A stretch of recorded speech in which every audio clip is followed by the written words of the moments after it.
Bismillahirrahmanirrahim. Assalamualaikum warahmatullahi wabarakatuh.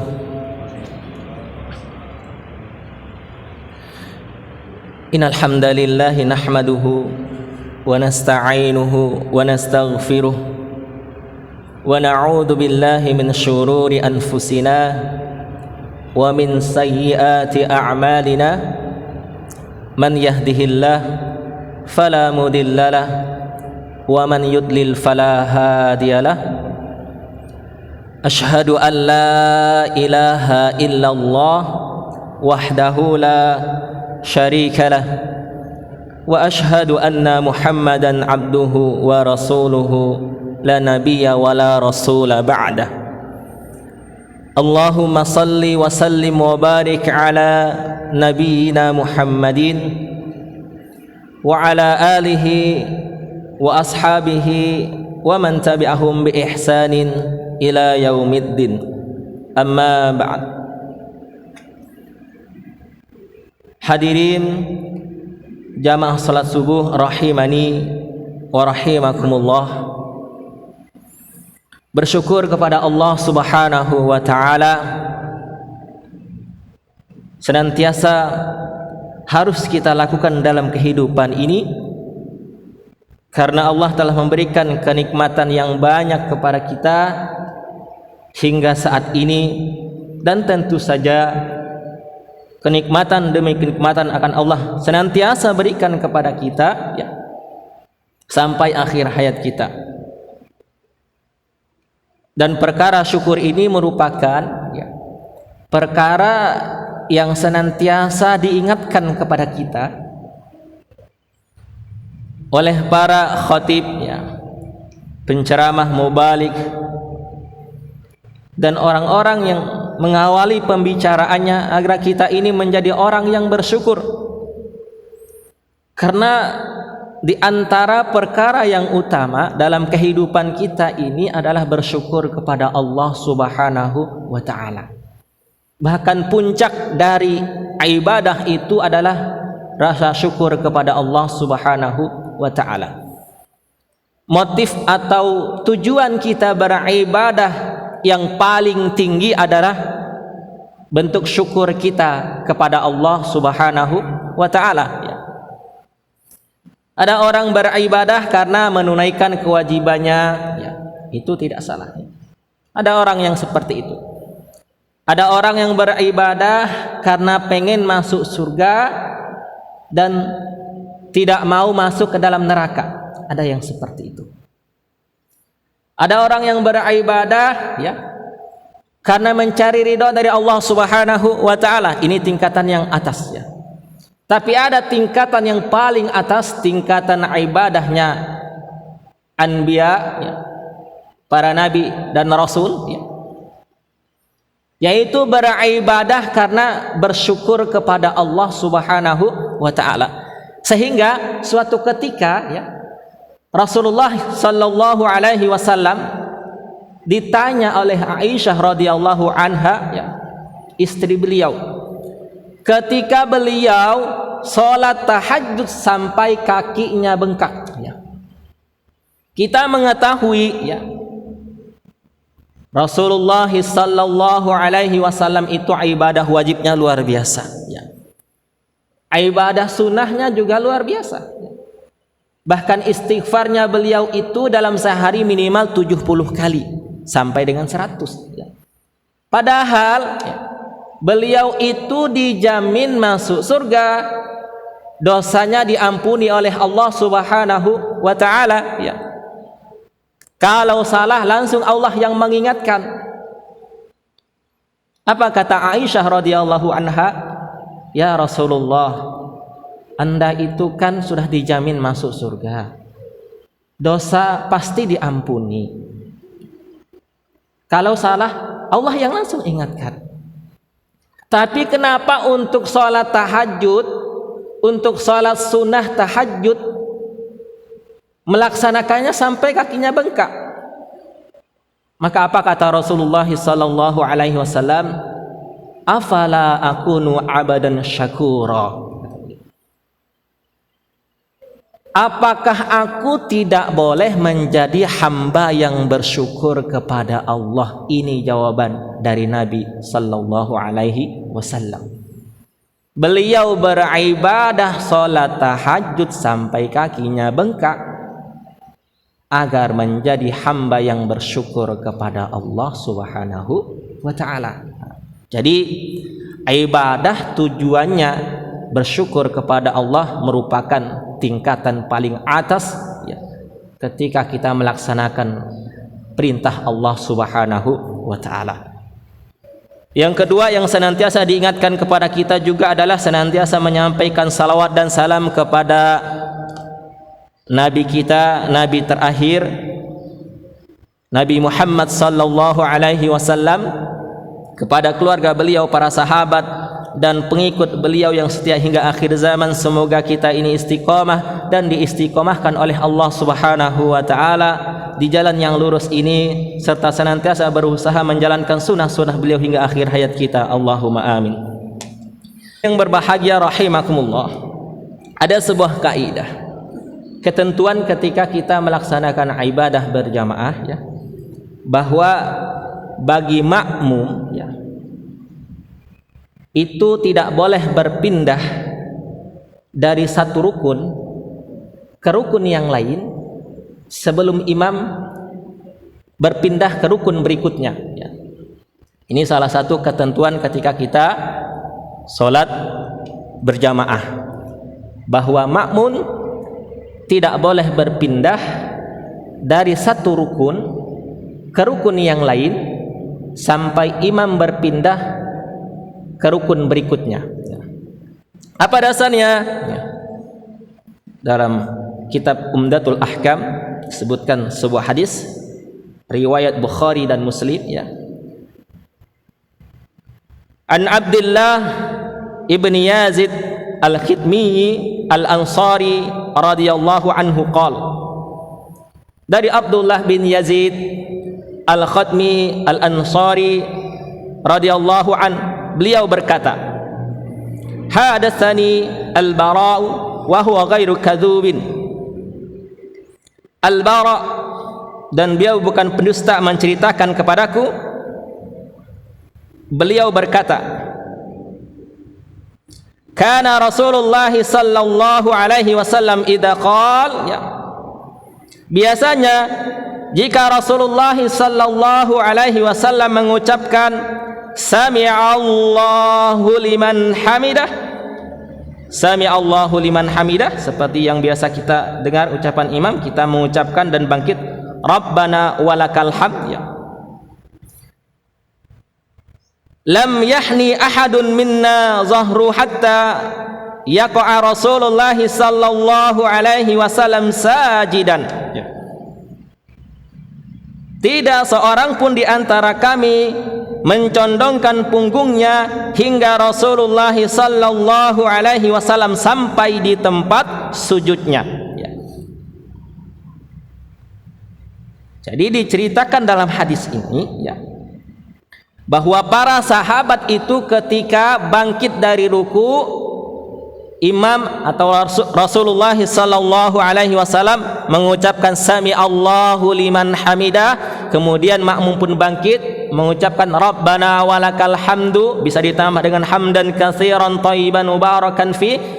Kemudian ketika Rasulullah sallallahu alaihi wasallam ini ya, turun untuk sujud ya, dari berdiri setelah ya i'tidal tersebut ya, maka para sahabat ini tidak mencondongkan badan mereka ya, tidak ya bersiap-siap langsung untuk sujud juga, tetapi mereka menunggu Rasulullah sallallahu alaihi wasallam sampai di tempat sujudnya, baru mereka ya mencondongkan tubuh mereka atau bergerak untuk menuju ke tempat sujud atau turun untuk ke tempat sujud.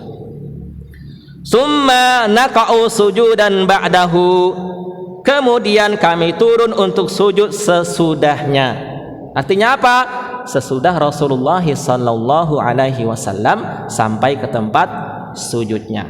Inilah ya, kaidah yang perlu kita perhatikan ketika kita sholat berjamaah bahwa kita itu boleh melakukan satu gerakan atau satu rukun ketika imam sudah selesai melaksanakan rukun tersebut. Misalnya takbir Allahu Akbar, imam sudah akbar terakhir itu, maka kita mengangkat tangan pun Allahu Akbar.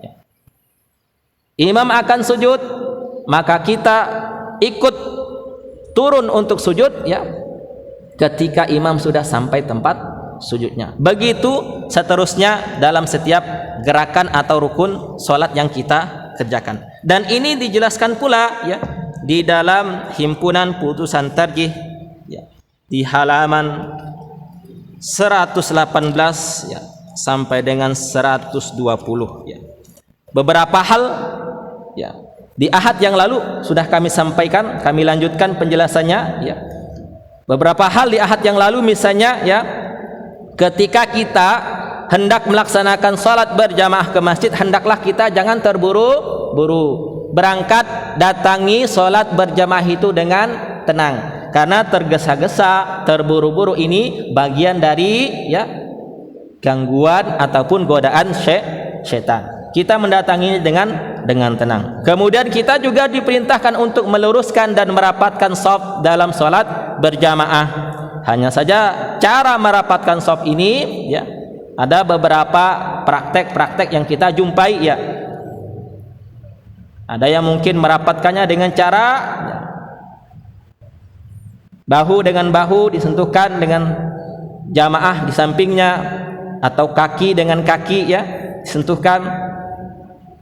Itu lebih aman sebenarnya, tetapi itu tidak wajib, tidak harus kalau berdasarkan pendapat ya di dalam fatwa tarjih pimpinan pusat Muhammadiyah. Tapi ada pendapat lain yang mengatakan hal itu ya dianjurkan dengan sangat, bahkan sampai ada yang mengatakan wajib ya.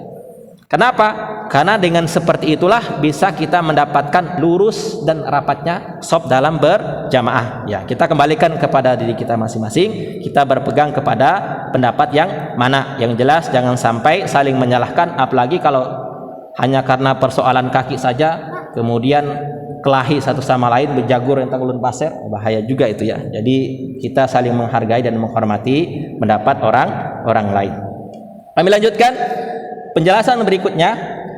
Wa atimmus shaffal awwal tsumma alladhi yalihi ya. Dan penuhilah shaf yang pertama terlebih dahulu, kemudian shaf berikutnya. Wasuddul khalal, dan isilah shaf yang longgar di depan. Jadi kita diperintahkan untuk mengisi shaf yang awal dulu, shaf yang pertama, baru diisi shaf berikutnya. Kalau sudah penuh baru membuat shaf yang berikutnya. Kalau belum penuh jangan buat shaf di belakang ya. Shaf pertama harus penuh, samping kiri samping kanan penuh dulu, kemudian shaf berikutnya yang kedua penuhi, baru buat shaf yang selanjutnya. Wal yakun saffun nisa khalfar rijal, dan shaf ya para wanita itu terletak di belakang shaf kaum pria ya, kaum laki-laki. Summa idza kabbaral imam fakabbiru, kemudian apabila imam telah bertakbir maka bertakbirlah kamu. Wala tukabbiru hatta yafrugal imam min takbirihi, kemudian apabila imam telah bertakbir maka bertakbirlah kamu, dan janganlah kamu bertakbir hingga imam selesai dari takbirnya. Nah ini tadi ya. Jadi kita tidak boleh ya takbir ya sebelum imam selesai dari takbirnya. Tidak boleh kita langsung takbir ketika imam masih belum selesai mengucapkan takbirnya. Jelaskan di dalam himpunan putusan tarjih ini.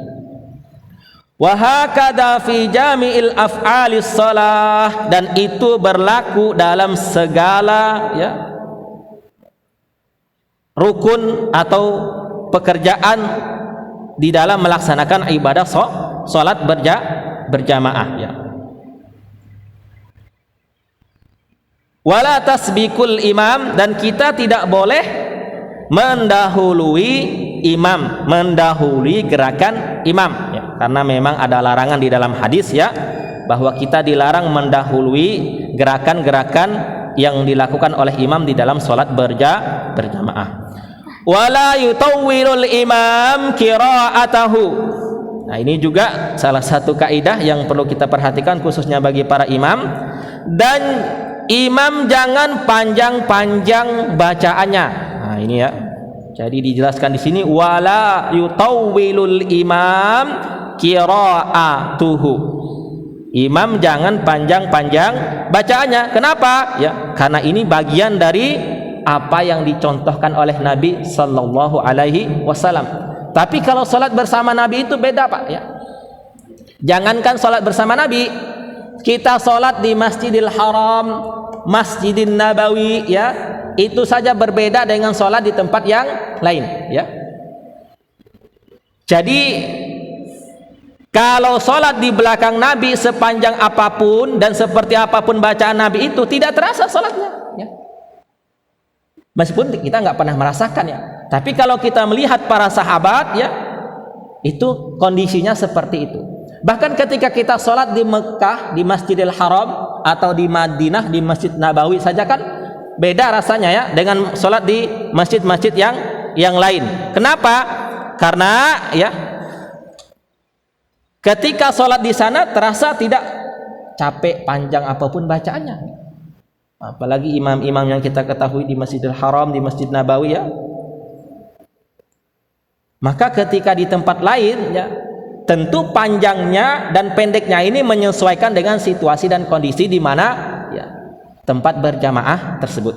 Maka dijelaskan di sini yang jelas wala yutawwilul imam qira'atahu, imam jangan panjang-panjang bacaannya. Untuk apa? Memperhatikan kondisi jamaahnya, karena ada jamaah mungkin yang memiliki hajat mendesak, memiliki keperluan yang mendesak.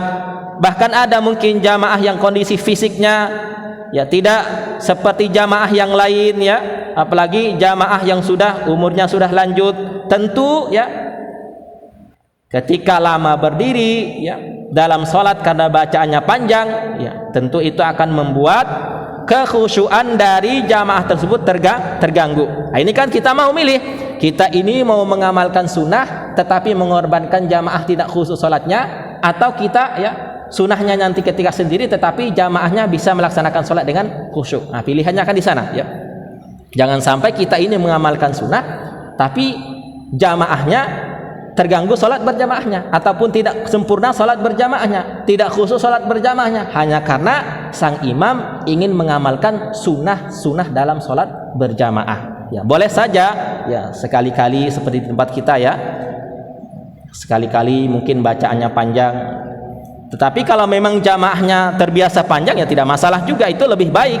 Karena mengamalkan sunnah dalam sholat berjamaah itu juga, ya, menjadikan sholat berjamaah kita semakin berkualitas, ya, semakin bernilai di mata Allah Subhanahu wa Ta'ala. Inilah, ya, beberapa tambahan terkait dengan hal-hal yang menyangkut dengan ibadah berjamaah, ya, kaidah kita dalam sholat berjamaah.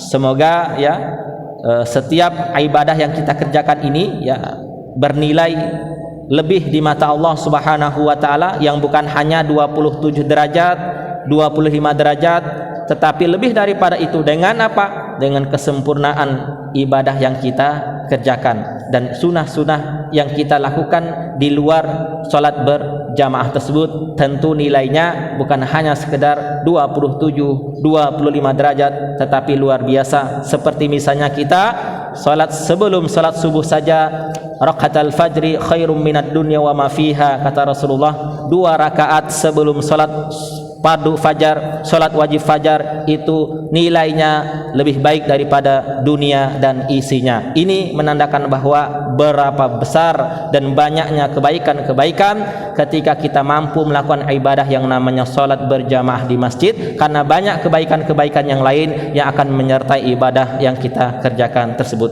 Mungkin ini yang dapat kami sampaikan pada kesempatan ini. Semoga menjadi kebaikan bagi kami pribadi dan jamaah sekalian, serta menjadi modal bagi kita untuk menambah bekal menghadap kepada Allah Subhanahu wa taala. Kita sempurnakan dengan doa kafaratul majlis. Subhanakallahumma wa bihamdika asyhadu an la ilaha illa anta astaghfiruka wa atubu ilaik. Alhamdulillahirabbil alamin wallahu a'lam bisawab. Fastabiqul khairat, nasrun minallah wa fathun qarib wa basyiril mu'minin. Mohon maaf atas segala kesalahan, terima kasih atas segala perhatian.